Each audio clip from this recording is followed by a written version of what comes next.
Hi friends, welcome back to Ashu creations. ಇವತ್ತು ನಾನು banana rava cake. ನಾರ್ಮಲಾಗಿ ಕೇಕ್ ಯಾವಾಗಲೂ ಮಾಡ್ತಾ ಇರ್ತೀವಿ, ಅದು ಮೈದಾ ಹಿಟ್ಟಲ್ಲಿ ಮಾಡ್ತಾ ಇರ್ತೀವಿ. ಇವತ್ತು ನಾನು ರವಾ ಅಂದರೆ ಸೂಜಿ ರವೆಯಲ್ಲಿ ಇವತ್ತು ಮಾಡ್ತಾ ಇದ್ದೀನಿ, ಅದು ಬನಾನಾ ಜೊತೆಯಲ್ಲಿ. ಇದೆಷ್ಟು ಈಸಿ ಅಂದರೆ ನಾರ್ಮಲ್ ಕೇಕಿಗಿಂತ ಇದು ತುಂಬ ಈಸಿ ಮತ್ತು ಟೇಸ್ಟಿಯಾಗೂ ಕೂಡ ಇರುತ್ತೆ. ಮತ್ತು ಇಂಗ್ರೀಡಿಯೆಂಟ್ಸು ಕೂಡ ತುಂಬ ಕಮ್ಮಿ ಇದು ಯೂಸ್ ಮಾಡೋದು. ನೀವು ಬೇಗನೂ ಕೂಡ ಮಾಡ್ಬೋದು, ಕಷ್ಟ ಆಗಲ್ಲ. ಯಾಕಂದರೆ ಇದರಲ್ಲಿ ಬಟರು ಮತ್ತು ನಾನು ಎಗ್ಗನ್ನ ಯೂಸ್ ಮಾಡಿಲ್ಲ. ಇದು ಕಂಪ್ಲೀಟ್ಲಿ ವೆಜಿಟೇರಿಯನ್ನು, ಮೊಸರು ಹಾಕಿ ಯೂಸ್ ಮಾಡ್ತಾ ಇರೋದು. ಬೇಗನೆ ಮಾಡ್ಬೋದು, ಬೀಟಿಂಗ್ ಗೀಟಿಂಗ್ ಏನು ನೆಸೆಸಿಟಿ ಇಲ್ಲ.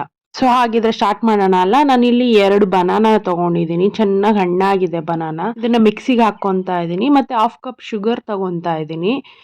ಶುಗರ್ ನಿಮ್ಗೆ ಎಷ್ಟು ಬೇಕು ಅಷ್ಟು ತೊಗೋಬೋದು. ನಾನು ಹಾಫ್ ಕಪ್ ತೊಗೊಂಡಿದ್ದೀನಿ ಇಲ್ಲಿ. ಇದನ್ನು ಚೆನ್ನಾಗಿ ಮಿಕ್ಸಿಗೆ ಹಾಕಿ ಗ್ರೈಂಡ್ ಮಾಡಿ ಒಂದು ಬೌಲಿಗೆ ಟ್ರಾನ್ಸ್ಫರ್ ಮಾಡ್ಕೊತಾ ಇದ್ದೀನಿ. ಫುಲ್ ಪೇಸ್ಟ್ ಥರ ಮಾಡ್ಕೊಳ್ಳಿ. ಸೊ 1 ಕಪ್ ರವಾನ ಹಾಕ್ಕೊತಾ ಇದ್ದೀನಿ. ನೀವು ಮೀಡಿಯಮ್ ರವಾನೇ ತೊಗೋಬೋದು. ಈವನ್ ಬನ್ಸಿ ರವೆಲಿ ಕೂಡ ನೀವು ಮಾಡ್ಬೋದು. ನಾನು ಮೀಡಿಯಮ್ ರವೆ ಹಾಕ್ಕೊತಾ ಇದ್ದೀನಿ. ಮೈದಾ ಹಿಟ್ಟನ್ನು ಕೂಡ ನೀವು ಯೂಸ್ ಮಾಡ್ಬೋದು. ಮತ್ತು ಈಗ 1 ಸ್ಪೂನು ಬೇಕಿಂಗ್ ಸೋಡಾನ ಹಾಕ್ಕೊತಾ ಇದ್ದೀನಿ. ಮತ್ತು ಒಂದು ಹಾಫ್ ಸ್ಪೂನ್ ಸಾಲ್ಟನ್ನು ಕೂಡ ಹಾಕ್ಕೊತಾ ಇದ್ದೀನಿ. ಸೊ ಮತ್ತು ಇವಾಗ ಹಾಫ್ ಕಪ್ಪಷ್ಟು ಎಣ್ಣೆನ ತೊಗೊತಾ ಇದ್ದೀನಿ. ನೀವು ಬೇಕಂದರೆ ಬಟರ್ ಕೂಡ ಯೂಸ್ ಮಾಡ್ಬೋದು. ಮತ್ತು ಹಾಫ್ ಕಪ್ ಮೊಸರು ಕೂಡ ಹಾಕ್ತಾಯಿದ್ದೀನಿ ನಾನಿಲ್ಲಿ.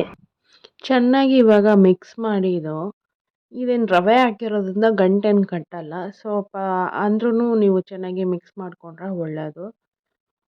ಇದನ್ನು ಮಿಕ್ಸ್ ಮಾಡಿ ಒಂದು 15 ಮಿನಿಟ್ಸು ಹಾಗೆ ಬಿಡಿ. ಇದು ನೋಡಿ ಸ್ವಲ್ಪ ಗಟ್ಟಿ ಆಗುತ್ತೆ. ನಿಮಗೆ ಗಟ್ಟಿ ಅನಿಸಿದ್ರೆ ನೀವು ಆಯಿಲ್ ಹಾಕ್ಕೋಬೋದು, ಇಲ್ಲ ಮೊಸರನ್ನ ಹಾಕ್ಕೊಬೋದು. ನೀವು ಬೆಣ್ಣೆನ ಕರಗಿಸ್ಕೊಂಡು ಹಾಕ್ಕೋಬೇಕಾಗತ್ತೆ, ಬಟರ್ನ.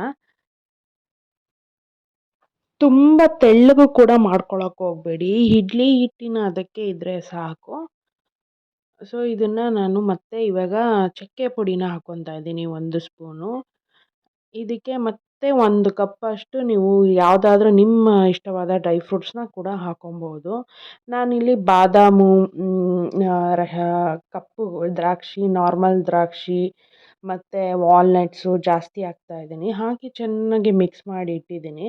ಇದನ್ನು ಇವಾಗ ನಾನು ಬೇಕಿಂಗ್ ಪ್ಯಾನಿಗೆ ಟ್ರಾನ್ಸ್ಫರ್ ಮಾಡ್ತೀನಿ. ಅದಕ್ಕಿಂತ ಮುಂಚೆ ನಾನು ಬಟರ್ ಶೀಟನ್ನು ಬೇಕಿಂಗ್ ಪ್ಯಾನಿಗೆ ಕಟ್ ಮಾಡ್ಕೊಂಡಿದ್ದೀನಿ ಅಂಟ್ಕೊಬಾರ್ದಂತ. ಅದಕ್ಕೆ ಸ್ವಲ್ಪ ಬಟರ್ನ ಕೂಡ ನಾನು ಗ್ರೀಸ್ ಮಾಡ್ತಾಯಿದ್ದೀನಿ. ಇದಾದ ನಂತರ ಏನು ನಾವು ಮಿಕ್ಸ್ಚರ್ ಮಾಡಿಟ್ಕೊಂಡಿರ್ತೀವಿ ಅದನ್ನು ಟ್ರಾನ್ಸ್ಫರ್ ಮಾಡ್ಕೊಳ್ಳಿ ಅದಕ್ಕೆ.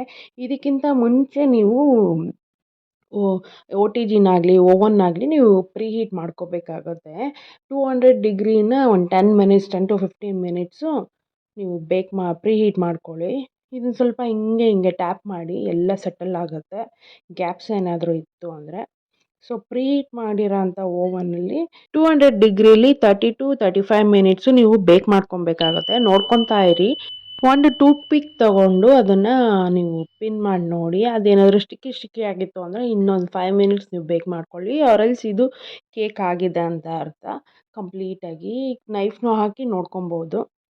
ಸೊ ಬನಾನಾ ರವಾ ಕೇಕು ರೆಡಿಯಾಗಿದೆ. ಅಷ್ಟೇ ಡಿಲಿಷಿಯಸ್ ಆಗಿರುತ್ತೆ ಈ ಕೇಕು. ಈ ವಿಡಿಯೋ ನಿಮಗೆ ಇಷ್ಟ ಆಗಿದ್ದಲ್ಲಿ ದಯವಿಟ್ಟು ಸಬ್ಸ್ಕ್ರೈಬ್ ಮಾಡಿ, ಲೈಕ್ ಮಾಡಿ, ಕಮೆಂಟ್ ಮಾಡಿ. ಇದೇ ಥರ ನಾನು ವೀಡಿಯೋಸನ್ನು ನಿಮ್ಗಳ ಹತ್ರ ಶೇರ್ ಮಾಡ್ಕೊತಾ ಇರ್ತೀನಿ. ಸೊ ಹಾಗಿದ್ರೆ ನೆಕ್ಸ್ಟ್ ವಿಡಿಯೋದಲ್ಲಿ ಸಿಗೋಣ. Until then take care, bye, love you all. Thanks for watching my videos. Please subscribe ಆಗೋದು ಮಾತ್ರ ಮರಿಬೇಡಿ. ಬಾಯ್.